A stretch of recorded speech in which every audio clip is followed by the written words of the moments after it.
Hey family. Now in Monday's episode, you heard us talk a lot about the 21 irrefutable laws of leadership, but that wasn't actually the first book that got us hooked on John's material. Now, when I was 19 years old, I actually stumbled across this little book called The 21 Indispensable Qualities of a Leader. And I handed that book to our mom. I said, I think that this is going to be game changing for all of us. And in the back of that book, there was an advertisement for something at the time called the John Maxwell team, now known as the Maxwell Leadership Certified Team. And this was where our mom got her start into John Maxwell and when he really took a front seat as the leadership guru of our lives.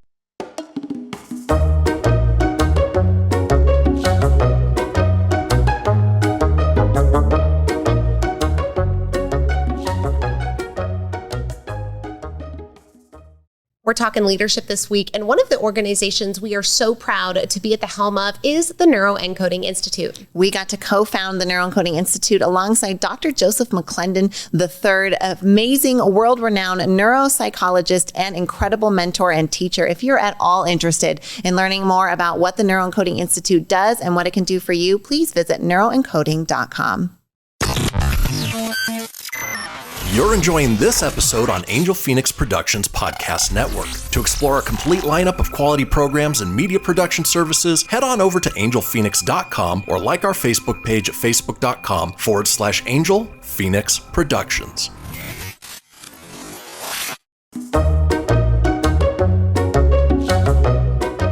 Well, I think you could say you saved the business, Kay, so thank you.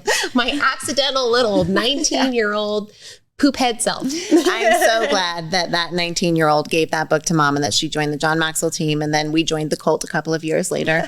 And our business and our lives have never been the same. But what is found in this book, these 21 indispensable qualities, are so interesting to consider. I know I shared earlier in the week that originally my definition of leadership was like, yeah, the person who makes decisions. Boom, done. Like, that's what a leader is. Like, don't need to make it complicated.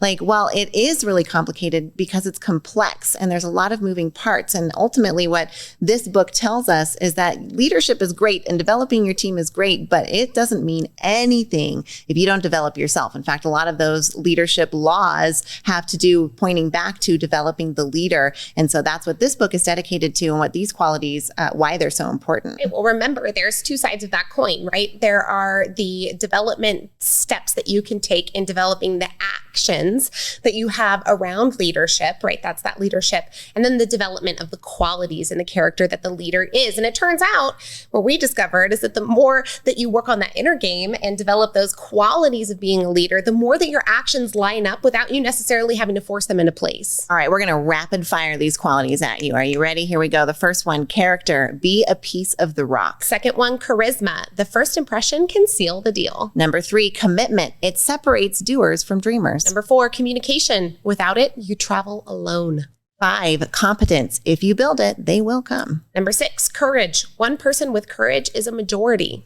Number 7, discernment. Put an end to unsolved mysteries. Number 8, focus. The sharper it is, the sharper you are. Number 9, generosity. Your candle loses nothing when it lights another. Number 10, initiative. You won't leave home without it. Number 11, listening. To connect with their hearts, use your ears. Number 12, passion. Take this life and love it.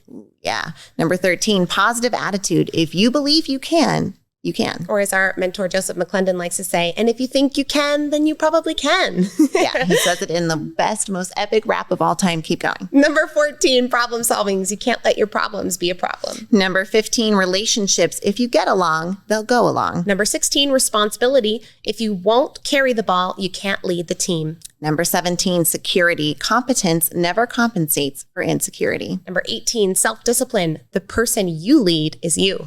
Number 19, servanthood. To get ahead, put others first. Number 20, teachability. To keep leading, keep learning. And the final one, number 21, vision. You can seize only what you can see. Now you can see that there are many different aspects for developing that leader inside of you in order to make sure that your actions become a standard of behavior that you then act out in your leadership as you go forward. I feel like the biggest lesson from this book and from, not from John, but certainly from this book in relation to the leader is that your character is the difference between knowing how leadership works and becoming a successful leader in the real world. Like we can read that 21 list. I think it took us like a little more change over a minute, but to actually have all of those 21 qualities and then be actively, intentionally developing them is that difference. And that's that character building and development that I know Kay and I get a little obsessed with sometimes. Well, we've been studying all this stuff for nearly a decade. And what I can tell you looking at this list of 21 things is that I am nowhere near being like an expert in, I think, any of these areas and have made great improvements along the way, but constantly developing one's character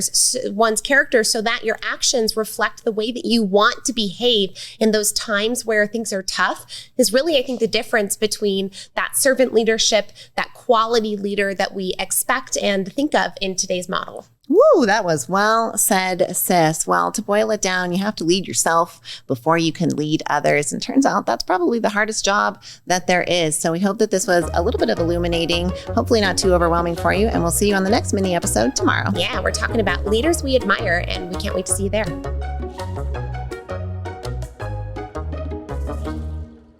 This podcast was a production of Angel Phoenix Productions. Explore more episodes of this show or other great shows on the Angel Phoenix Podcast Network by visiting angelphoenix.com.